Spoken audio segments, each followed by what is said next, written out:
ஸ்ரீமத் தேவி பாகவதம் ஸ்கந்தம் 1 அத்தியாயம் 13 ப்ரூருவ ஊர்வசி சரிதம்.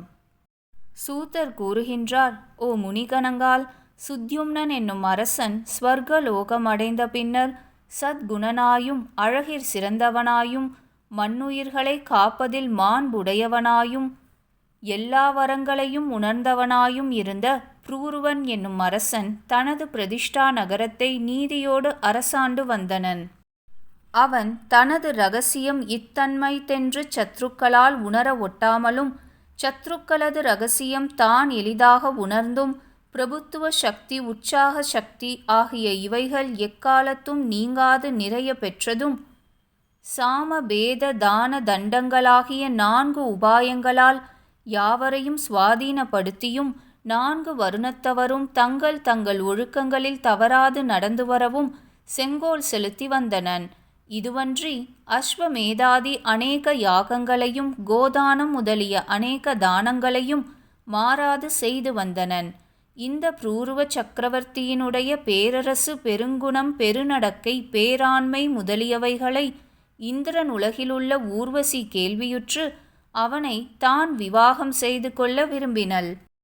இதனை அறிந்த பிரமன், தேவர்களை பார்த்து மோகிக்க வேண்டிய நீ மண்ணுலகிலுள்ள மானிடன் இடத்தில் மோகம் கொண்டமையால் இனி தேவலோகத்தில் வசிப்பதற்கு உரியல் ஆகாய். ஆகையால் மண்ணுலகில் போகக் கடவாய் என்று சபித்தனன். உடனே பூலோகம் வந்து தான் எண்ணியவாறே ப்ரூருவ சக்கரவர்த்தியை காந்தர்வ விவாகத்தால் கூடி கூறுகின்றாள். ஓ அரசனே, என்னை நீர் ஒரு நாளும் மறவாமல் ரட்சிக்க வேண்டும். இது முதல் நான் கொடுக்கும் நெய்யை தினந்தோறும் புசித்து வரவேண்டும்.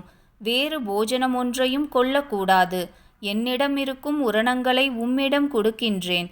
இதை கள்வரால் களவு போகாவண்ணம் பாதுகாத்தல் வேண்டும். நீர் நிர்வாணியாய் இருக்கும் பொழுது வேறு ஸ்திரீயோடு சங்கமம் செய்யும் பொழுது உம்மை பாரேன். யான் இப்பொழுது குறிப்பிட்ட விஷயங்களை தவறாது நடத்துவீராகில் உம்மிடத்தில் மாறாத நேசமுடையவளாயிருப்பேன். இவைகளில் ஒன்று தவறினும் நாம் உம்மை விட்டு போய் விடுவேன். இது சத்தியம். அரசனே, இதற்கு நீரென்ன சொல்லுகிறீர் என்று கேட்டனள். அரசன் அதற்கு இணங்கி உறுதிமொழி கூறி அவளோடு வாழ்ந்திருந்தனன். இவளுடைய மோகத்தினால் தான் நடத்த வேண்டிய அரச நீதி முதலிய யாவையும் கைவிட்டு ஒருவரும் அறியாமல் அநேக வருட காலமாய் ஊர்வசியோடு ஒன்றுபட்ட மனமுடையனாய் ரமித்து போகித்து வந்தனன். அவளை விட்டு ஒரு கணமேனும் பிரிந்தவன் அன்று. எப்பொழுதும் உல்லாசமாய் விளையாடிக்கொண்டே இருந்தனன். ஊர்வசியும் அரசனிடத்தில் மிக்க அன்பு வைத்து அவனுக்கு ஆசை காட்டி தானும் இன்புற்று இருந்தனள். இவ்வாறு அநேக காலமாய் பூலோகத்திற்றானே இருந்துவிட்டமையால் இந்திரன் தன் சபைக்கு ஊர்வசி இல்லா குறையை பார்த்து கந்தர்வர்களை அழைத்து கூறுகின்றான். ஓ கந்தர்வர்களே, சில நாளாய் ஊர்வசி இங்கு வராத காரணம் என்ன? நீங்கள் அனைவரும் ஒன்று கூடி எவ்விதத்திலாவது அவளை அழைத்து வர வேண்டும். ஆனால் அவள் தேவலோகத்தில் இருப்பதாக காணவில்லை. பூலோகத்தில் ப்ரூருவ சக்கரவர்த்தியின் அந்தப்புரத்தில் இருப்பதாக தெரிகிறது. அந்த அந்தப்புரத்தினின்றும் சமயம் அறிந்து வெளிப்படுத்தி கொண்டு வரவேண்டும். ஊர்வசி இல்லாமல் என் சபை சிறிதேனும் பிரகாசிக்கவில்லை. இவளுக்கு பிராணனை போன்ற உரணங்களை தக்க முயற்சியினால் கைக்கொள்வீராயின் அவள் வந்து சேருவள் என்று கட்டளையிட்டு அனுப்பினன். கந்தர்வர்கள் அந்தகாரமான இருள் சூழும் சமயம் பார்த்து ப்ரூருவனுடைய அந்தப்புறம் சென்று அந்த உரணங்களை கவர்ந்து கொண்டு ஆகாய வழியாய் செல்லும் கால் அவைகள் சப்தித்தன. அதை கேட்ட ஊர்வசி நித்திரை தெளிந்து கந்தர்வரால் உரணம் போகின்றமையை அறிந்து அரசனிடத்தில் அதிக கோபம் கொண்டு அரசனை கூவி, ஓ அரசனே, இனி உன்னை விட்டு போவதற்கு காலம் வந்துவிட்டதே. இப்படி வருமென்று கூறி உன்னிடத்தில் உறுதிமொழி கேட்டிருந்தேனே, அதனை நீ மறந்தனையோ? யான் உன் உறுதிமொழியை கேட்டு கெட்டுப்போனேனே. உன்னிடத்தில் அன்பு பாராட்டியது வீணாயிற்றே. என் உரணங்களையும் உன்னால் இழக்கப் பெற்றேனே. அவைகளை கல்வரை போல் கந்தர்வர்கள் கொண்டு போகின்றார்களே. அவை எனக்கு புத்திரனுக்கு சமானமாய் இருப்பதென்று அறியாயா? நீ எந்த ஸ்திரீயோடு தூங்கிக் கொண்டிருக்கின்றனையோ, நீ எனக்கு கொடுமையான புருஷனாயினையே. உன்னை பதியாக அடைந்து வீணாய் கெட்டுப் போனேனே. நீ புருஷ கோடியிற் சேர்ந்தவன்தானா? உன்னிடம் சௌகரியம் கிடையாதா? மானம் என்பதை அடியோடு விட்டுவிட்டனையா? என்று பலவாறாய் கூக்குரலிட்டு அழுதனள். அரசன் ஊர்வசியின் கோப வார்த்தையையும் அறியாமல் அப்படியே விரைவாயோடி வந்து அவளை பின்தொடர்ந்தனன். அத்தருணத்தில் கந்தர்வர் மாயையால் ஒரு மின்னலை உண்டாக்கினர். ஊர்வசி நிர்வாணியாயிருக்கும் அரசனை பார்த்து அளவிறந்த கோபம் கொண்டு அந்த புறத்தை விட்டு போயினள். கந்தர்வரும் இவள் வருகின்றாளென்று தெரிந்து தாங்கள் கொண்டு வந்த உரணங்களை ராஜ மார்க்கத்தில் போட்டுவிட்டு போயினர்.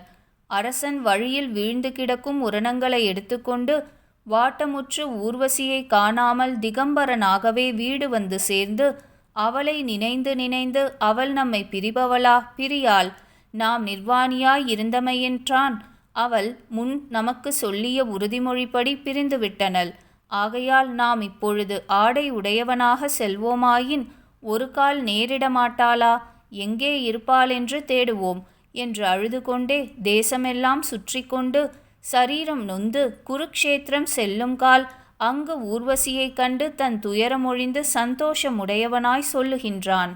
ஓ மாதரசே, நில்லு நில்லு. நீ என் மனைவி அல்லவா?